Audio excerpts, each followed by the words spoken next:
Welcome to another session on accent litigation. My name is Oluwatosin Isaac and I welcome you to today's episode where we talk about another interesting topic as we usually do, and we continue again. So today we'll be concluding. If you have been following us really, you will know that we've been discussing this series, how to enforce judgment, right? We've talked about Writ of FIFA, we've talked about Ganesha proceedings, we've talked about judgment summons, and today we are ending today's series. We're ending the series with the last subtopic, which is Writ of Sequestration. Yes, I do say, but before I continue today's topic, or before I just wrap up everything, let's do a quick, what's the word, flashback, or a rundown on the past topics, how to enforce judgment. I mean, if you as a claimant or as a litigant is giving judgment, you are definitely entitled to enjoy the proceed or the result or the success of your judgment, as the case may be. So imagine a case whereby you are claiming for something, most especially monetary judgments. Any judgment that has to do with money, where money is involved. Okay, somebody's owing you, or you did a contract or something. You understand? Any judgment that involves money, and the person whom judgment is given against is not living up to the expectation. I mean, he's not paying the judgment sum.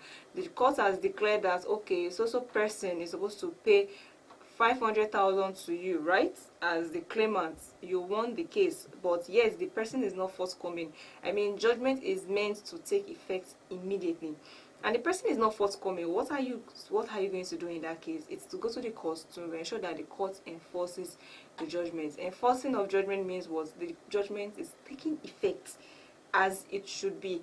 So there are rules laid down, like I said. Now I'm doing a recap of everything we've done so far before I wrap it up today with today's topic. So there are rules to ensure that judgment takes effect, and these are the judgment enforcement rules. We have the Sheriff and Civil Process Acts. We have the rules of courts also. The rules of courts. These are the laws that guide in the enforcement of judgment. So we said that I discussed that there are 4 different ways to enforce judgment. That is, there are 4 different ways to collect your money. Let us put it that way. To collect your money from somebody that is owing you, somebody that the court has already declared that okay, this person is owing you and the person is supposed to pay, and the person is not paying your money. You understand? So there are ways you can collect your money. Let me use a layman thing. Okay, the first one is the writ of FIFA. That was the first one we discussed, and the writ of FIFA is just, it can also be called the writ of attachment or sale rather. It's when you are go to the court, maybe you or through your lawyer, you apply to the court that the court should attach the property of the judgment debtor, movable property first, chattels, things that you can move, you can sell. You understand? So you go to the court, let us attach this property and sell it and pay the judgment sum. Then if we've attached all the properties and the judgment sum is not yet satisfied, then you can move ahead with the immovable properties, but that's with the leave and permission of the courts for the immovable properties. So that's the writ of FIFA. But in that case, there are some things you cannot attach, like the judgment debtor's bed, his clothes, and his tools for trade, what he uses to trade. To me, I feel that maybe probably the law just puts in consideration the three major basic needs of man: food, and clothing.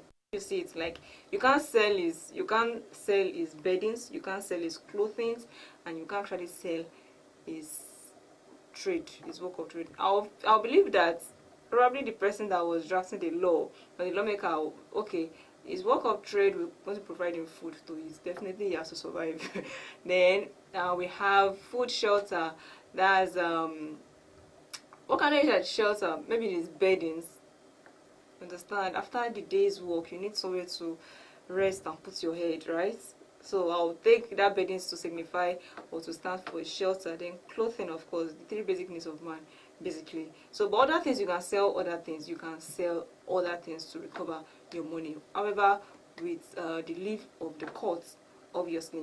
Then Perishable goods, when normally to apply for a writ of FIFA like that takes just 3 days after judgment, you can come and apply for it. Yes, you can come and apply for it, and they attach the property and they sell it. When the court has granted the permission to sell, you cannot sell until after 5 days. But if it's for perishable goods, you sell immediately. Anything that can perish, you sell immediately after the court has granted the order or the writ. Court has issued the writ that you can sell. So 5 days after, then you sell like that. So basically, but the thing is that the courts still normally give chances for that judgment debtor, because even after you sold, the properties are sold through public auction.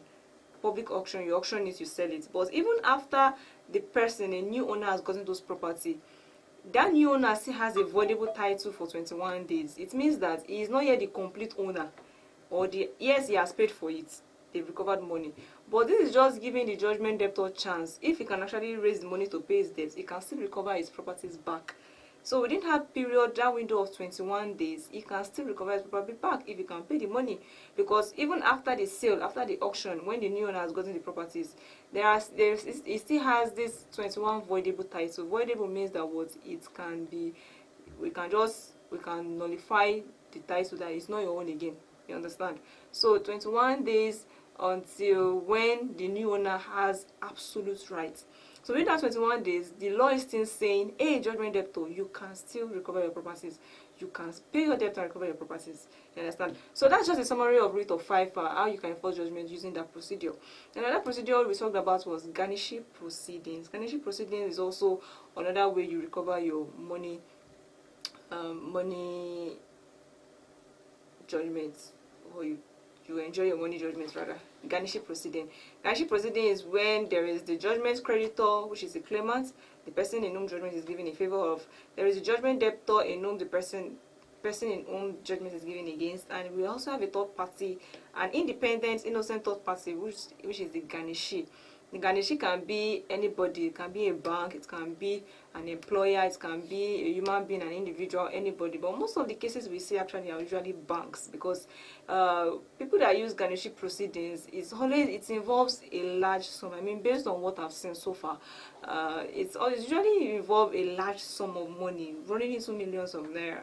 Well, not really like that, but the sum is always large. I mean, most people use Ganesha proceedings because they will garnish so many banks. Especially if you know that, okay, this judgment debtor is using like 5 banks or 10 banks. You garnish First Bank, CBN, I won't garnish CBN, so First Bank, Stanbic Bank, UBA, Zenith, garnish all the bank. And this Ganesha has this order. There are now 2 orders. The first is that was the claimant will come to court, so that the claimant or through his lawyer will come to court and ask and pray for an order NISA. Another NISA is to invite the Ganesha over to come and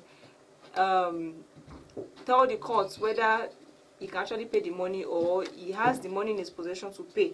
Do you understand? So that is Ganesha proceeding. So if the Ganesha comes to the court and says, okay, fine, we can pay the money, then a Ganesha order, Ganesha absolute will be given. A Ganesha absolute will be given, and the Ganesha will have to pay the money. So it's more like a third party paying money on behalf of the debtor. It's just that in this case, the Ganesha actually is in custody of the debtor's money, or he has the capacity to pay the money on behalf of the debtor. So basically, that is Ganesha proceedings. And we talked about judgment summon. Judgment summon is simply from the word judgment summon, summoning or inviting the judgment debtor to come and answer as to why he has not paid the money.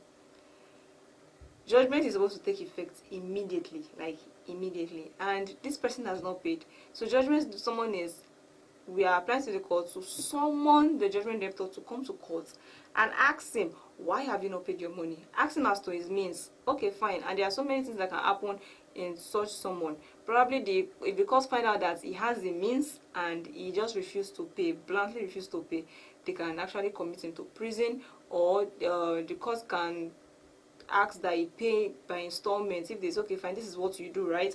These are you're going to pay the money. Okay, pay it by installments. Or the court can actually attach his property to and ask them to sell some of his property. It's just the judgment debtor coming to the court to answer as to his means. Why have you not paid your money? Why have you not paid this money? What do you do? What do you have? Okay, let's look for you to pay this money. That is judgment summon. And today, which is the last one, the writ of sequestration rather. The writ of sequestration. What is the writ of sequestration? Sorry, sequestration. Yes, I got it. Sequestration. What is that? It's simply a writ whereby the court appoints some people known as sequestrators. The court appoints some people, some persons known as sequestrators, and they move, or let's say they move into the immovable property of the judgment debtor. They take charge of immovable properties, that is landed properties, properties that you can move, right? Landed properties majorly. So they take possession, not ownership now. Possession, they collect rent, it's like running somebody's estate on his behalf until the money is being paid. When the judgment debt have been settled, then they hand over back. So these sequestrators, they are not taking ownership.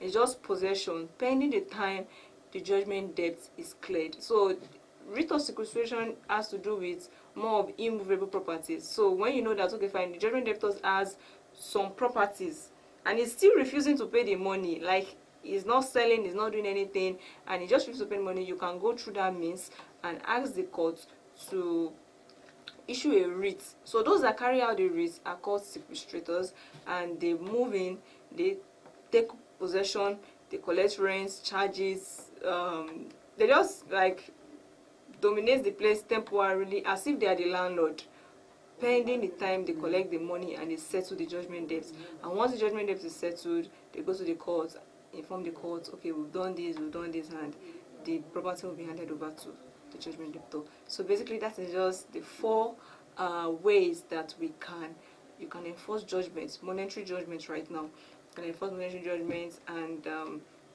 we know that the human nature, we can be kind of stubborn, and most people don't want to pay their money, most people don't want to pay their debts.